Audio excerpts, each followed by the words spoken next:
समझ आ रहा है? क्योंकि 5 मिनट के बाद का कोट करना बड़ा मुश्किल होता है, कोट नहीं हो पाता जल्दी, टाइम लगता है। ठीक है, इतना समझ में आ रहा है? तो भाई शादी हुआ तो सोचो उस समय क्या था भाई, उस समय भारत पे पूरा दबदबा बना रहा था, बनाना चाहता भी था और बना भी रहा था। ठीक है, धीरे धीरे धीरे धीरे क्या क्या, और अंग्रेज लोग घुसा कैसे था, बिजनेस के थ्रू घुसा था। इतना तो पढ़ी होगी, हल्का सा तो कहीं से नॉलेज तुम्हारे पास आया होगा। ठीक है, तो उस समय अंग्रेज क्या किया, मुसलमान लोग शादी करवाने को सोचा उससे, तो दहेज में पता है क्या दिया गया था, पूरा का पूरा मुंबई शहर दे दिया गया। ठीक है, ये मुंबई का इतिहास रहा है। पूरा का पूरा मुंबई शहर दे दिया गया था, किस चीज में, डॉर्वी में, मतलब दहेज में। कैथरीन डे गंजा का शादी हुआ था, 4 दिन से बार बार बोल रहे हैं कि याद रहे तुम लोग को। ठीक है, कभी देख भी लेना, वीडियो में रहेगा। ठीक है, अब समझो बात को, यहाँ से सही आ रहा है ना, साफ सुथरा। कहाँ पर पहुंचे हुए थे हम लोग, बोलो। मुंबई दहेज हाँ। में दिया गया था कैथरीन रे ब्रिगेंजा को। शादी जब हुआ तो उसको दे दिया। तो भाई इतना बड़ा शहर था उस समय, तुमको अभी मुंबई सबसे बड़ा है। ठीक है, मुंबई को अभी क्या कहा जाता है, सपनों की शहर बोला जाता है। ठीक है, मतलब वहाँ पे सारा सेलिब्रिटी लोग रहता है। तो उस समय क्या था बाबू, कि उस समय वहाँ पे कुछ है ये नहीं था, नहीं समझे बात को। वहाँ पे क्या था, 7 खाली टापू था। टापू समझ में आता क्या होता है, क्या? हाँ? नहीं, आइलैंड से भी छोटा छोटा सा टापू मतलब अच्छा, जगह। वहाँ पे, अच्छा हाँ, मतलब देखो मुंबई का एगो पुराना नाम भी है, पता है क्या, एगो बम्बई है तो पता है, चेंज करके मुंबई कर दिया गया था। उसके पहले उस समय जब 1600 ईस्वी में उसको दिया गया था, 1600 ईस्वी के करीब में, तो उस समय मुंबई को कहा जाता था क्या, 7 टापुओं का नगर। क्या ये कंपटीशन फील्ड का, मतलब बहुत एक्सट्रीम लेवल का रिपीटेड क्वेश्चन है, नहीं समझ में आया, मतलब हमेशा ही पूछा जाए। तुम देखना किसी भी एग्जाम को तुम दोगी, 10th का दो, कोई भी स्कूल का, कोई भी बोर्ड का, ठीक है, कोई भी इंडिया के स्कूल का हो या कहीं का एग्जाम हो, हिस्ट्री में क्वेश्चन बहुत पॉपुलर है, बहुत सारा ऐसा क्वेश्चन है। ठीक है, तो उसमें पॉपुलर क्वेश्चन है कि वहाँ का नाम बताइए मुंबई का, कि दे दिया फिर। हाँ, तो क्या है, 7 टापुओं का नगर, याद रखना। ठीक है, तो उस समय दे दिया गया। तो उसके बाद क्या किया भाई, वो बोला कि तुम लोग चाय नहीं ले अपने लिए, बोर्ड कौन कौन हो रहा है, नहीं ना बोर हो रहा है, अरे सुन तो रहे हैं, सुन तो दीवार पे रहा है। बोर हो नहीं, बोर हो जाओगे तो चले जाना। ठीक, तो समझो बात। ठीक है, ठीक है, तो हुआ क्या भाई वहाँ कि वो उतना बड़ा जगह को लेके क्या करेगा, वहाँ 7 खाली टापू था, बंदरगाह था, मतलब क्या, वहाँ खाली ट्रांसपोर्ट का जहाज आता था, ऐसा थोड़ी ना था मुंबई जैसा अभी है। ठीक है, तो वो क्या किया भाई, वो दे दिया किसको, उठा करके कि भाई लो ईस्ट इंडिया कंपनी, तुम थोड़ा कुछ करो इससे। ठीक है, बिजनेस वगैरह। तो ईस्ट इंडिया भाई कंपनी को जब दे दिया बाबू, ईस्ट इंडिया कंपनी अपना दबदबा बनाने लगा। ठीक है, धीरे धीरे धीरे धीरे बिजनेस के थ्रू करते करते क्या किया कि यहाँ पे हड़पना शुरू कर दिया। तो पहला क्रांति लेकिन फूटा था कब, 1857 में, इतना तुम लोग को पता है। ठीक, अब चलो यहाँ से आगे की ओर बढ़ते हैं। ये पीछे का इतिहास था। ठीक, और पीछे पढ़ना है। चलो यहाँ एगो सवाल का जवाब दो, पेपर का डिस्कवरी कब हुआ था, केवल पेपर, जो ये पेपर देखते हैं। चलो हम लोग आज थोड़ा सा इंडिया के इतिहास पढ़ते हैं। ठीक है, हम बताएंगे। मैं बताऊं, बोलो सबसे पहले कब हुआ था, कौन किया था, कौन देश किया था, इतना बता दो। बताया था, इंडिया नहीं, चाइना। हाँ, 103 ईस्वी में हुआ था। कब, 103 ईस्वी में पेपर का डिस्कवरी चाइना ने किया था। आप होमवर्क दिए थे, अभी कितना चल रहा है, 2022 चल रहा है ना, तो 103 में किया था।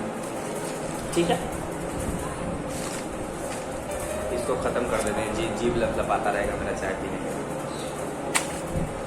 अच्छा, वो बाद में चेक करेंगे, कल का चीज है। ठीक है, अब समझो बात को, फिर 5 मिनट बढ़ गया होगा, बंद करके चालू का निकलना 3 है। चलो समझो बात को, देखो यहाँ तक समझ में आ रहा है। अब चलो थोड़ा सा पीछे का पढ़ना है। आज देखो बाबू, हिस्ट्री कितने भाग में बटा, पहले समझो बात को।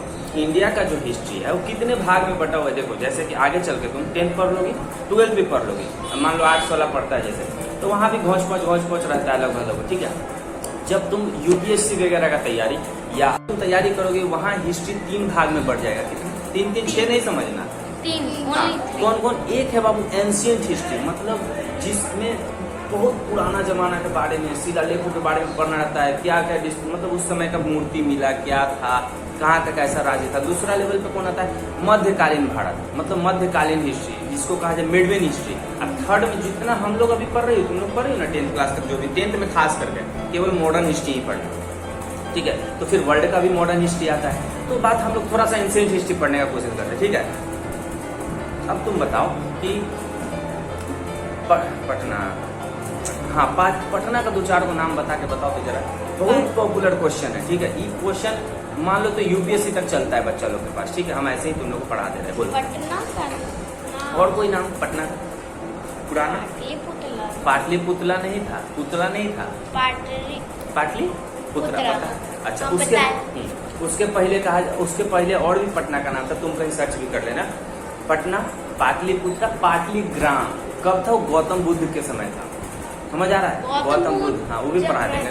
हाँ और भी एक नाम था भाई, वो नाम आज तक तुम लोग पक्का नहीं सुने होगे, जिसको कहा जाता है अजीमाबाद। क्या?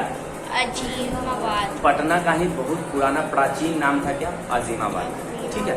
तो भाई ये मगध भी नाम था, और मगध पूरे बिहार को, मतलब बिहार एक क्या था, साम्राज्य था बाबू, ठीक है। हम लोग जनपद महाजनपद जब पढ़ेंगे ना, तुम लोग पढ़ी होगी पक्का, कहीं ना कहीं तो पढ़ी होगी, डीएवी में पढ़ती हो ना, 6th क्लास में पढ़ी होगी। हल्का हल्का क्लिक कर रहा है कि नहीं? जनपद महाजनपद पढ़ी थी चैप्टर 6 या 7 में, 6th क्लास में, SST में। अच्छा 13 चैप्टर में शायद था, हमको याद, अभी पढ़ाते हैं, ठीक है। जनपद महा, अरे जिसमें बिंबिसार, फिर जाके अजात शत्रु, मगध साम्राज्य पढ़ना था, नहीं पढ़ी हो? पढ़े होंगे, ठीक है। चलो ठीक है, अच्छा चलो कोई बात नहीं, ठीक है। सब भूल जाता है लेकिन हमको याद रहता है, ठीक है। तो वहाँ पे बाबू बहुत सारा मतलब राजा आया, जैसे धीरे धीरे, ठीक है। चलो तो इतना बहुत है। अच्छा यहाँ से टर्निंग लेने से पहले एक बात बताओ, ये ईस्वी जो हम लोग पढ़ते हैं हिंदी में, ये AC/DC ईसा पूर्व, और इसका क्या मतलब? अरे कहीं देखते हो जैसे ईस्वी लिखा रहता है इसमें, AD/DC सब नहीं लिखा रहता है, देखा? हाँ तो उसका क्या मतलब है भाई, बोलो। नहीं पता। ईस्वी और ईसा पूर्व में क्या अंतर है? पढ़ती हो ना, ईस्वी और ईसा पूर्व में क्या अंतर है? तो समझो बात को।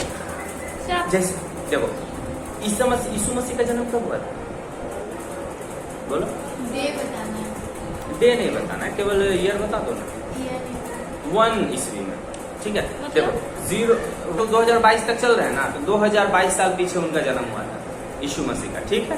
उसी को 0 मतलब 1 ईस्वी बोला जाता है, 0 ईस्वी भी बोल सकते हैं, ठीक है।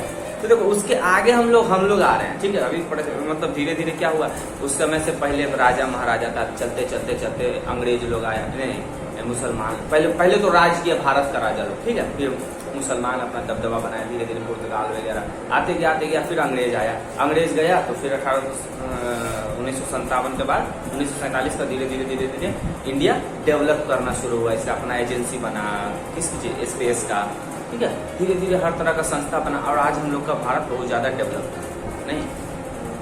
अच्छा समझो बात को, देखो क्या हम सब क्रॉप कर लेंगे, इतना बुझा रहा है। तो अब हमको बताओ, उसके देखो बाबू, उसके बाद का जो ईस्वी है उसको ईस्वी केवल लिखा जाता है। क्या लिखा जाता है? ईस्वी, ठीक है। अच्छा, और उस ईसा मसीह के जन्म के पहले का जो भी चीज है उसको क्या लिखा जाता है? ईसा पूर्व लिखा जाता है। तो ये दोनों में बहुत ज्यादा कंफ्यूजन है। तुम इतना जान लो बाबू, एक एवरेज जो बच्चा नहीं रहता है, 10th पास किया, 12th पास किया, भाई 12th में ले लिए साइंस, हमसे नहीं हुआ, हमें ग्रेजुएशन में क्या किया, भाई हमरा से ना हो तो क्या करना, सब्जेक्टे चेंज कर दे बेटा, ठीक है। 2 पैसा कमाऊ लेंगे, 2 घंटा पढ़ के परीक्षा पास कर होता है, मतलब 60% ये होता है मान लीजिए, ठीक है। तो उस बच्चा से तुम कभी पूछना कि भाई ईस्वी पूर्व जो है, ठीक है, जो चलता है, तो हम लोग का जो ईस्वी आगे की ओर बढ़ रहा है, वहाँ क्या चलता है? पीछे की ओर भागता है। नहीं समझ आया? जैसे हम लोग अभी क्या बोल रहे हैं, 2022 ईस्वी बोल रहे हैं, तो जब ईसा पूर्व लिखेंगे तो पता है कैसे, उल्टा चलना पड़ेगा। वहाँ बाबू देखो, ये है बाउंड्री, ठीक है, ये क्या है? ईसा पूर्व का बाउंड्री है। इधर हम लोग चले जा रहे हैं, इधर जा रहे हैं, ठीक है। तो इधर से 2000 ईस्वी कहाँ लिखना पड़ेगा? 2000 मान लो ईस्वी यहाँ पे आ रहा है, देखो ये है ईसा पूर्व, इससे ईसा है, ईस्वी है, यहाँ है 2000 ईसा पूर्व, सॉरी हम लोग का चल रहा है 2000 ईस्वी, ठीक है, बेंटेन। अच्छा, ये जो चल रहा है सिंड्रेला मान लो 2000 ईसा पूर्व है, तो उल्टा वहाँ लिखना पड़ता है, ठीक है। क्या लिखना पड़ता है? उल्टा लिखना पड़ता है, ठीक, अब समझो बात हो क्या है। मतलब इसका क्या है तुमको नहीं समझ में आ रहा हो। जैसे देखो दो गो को कंपेयर करना है ना, जैसे देखो अभी गांधी जी का जन्म पहले हुआ था कि अब्दुल कलाम आजाद का जन्म पहले हुआ था, बोलो। गांधी जी का जन्म पहले हुआ था, तो नंबर में कौन बड़ा तुमको दिखेगा? अब्दुल कलाम आजाद का। नहीं समझे? तुम्हारे और इसके बर्थडे में कौन ज्यादा बड़ा नंबर लिखने में कौन दिखेगा? मतलब विजिबल कौन रहेगा बड़ा, इसका। ठीक है, लेकिन बाबू ईसा पूर्व के अगर तुम पहले का इतिहास में देखोगी, जब एंशिएंट हिस्ट्री पढ़ोगी तो वहां का देखोगी कि जो बाद में जन्म लिया है ना, उसका छोटा नंबर दिख रहा है, क्योंकि उल्टा चलना है ना, रिवर्स चलना है। नहीं समझे बात को? अब क्लियर हो गया। ये बात तुम देखना कि ये तुम 10th 12th फिजिकल किसी भी लेवल पे पढ़ो, ये तुमको हमेशा हेल्प करेगा। इतना समझो, ठीक है। अब आप बात आते हैं हम लोग इंडिपेंडेंस डे के ऊपर, ठीक है। यहाँ तक समझ आ रहा है? तो बताओ एक आध वो अच्छा कोई मतलब घटना बताओ तो जो कि यादगार रहा हो, मतलब जंग हो, जंग वगैरह आगे पढ़ेंगे, बंद करके चालू करें।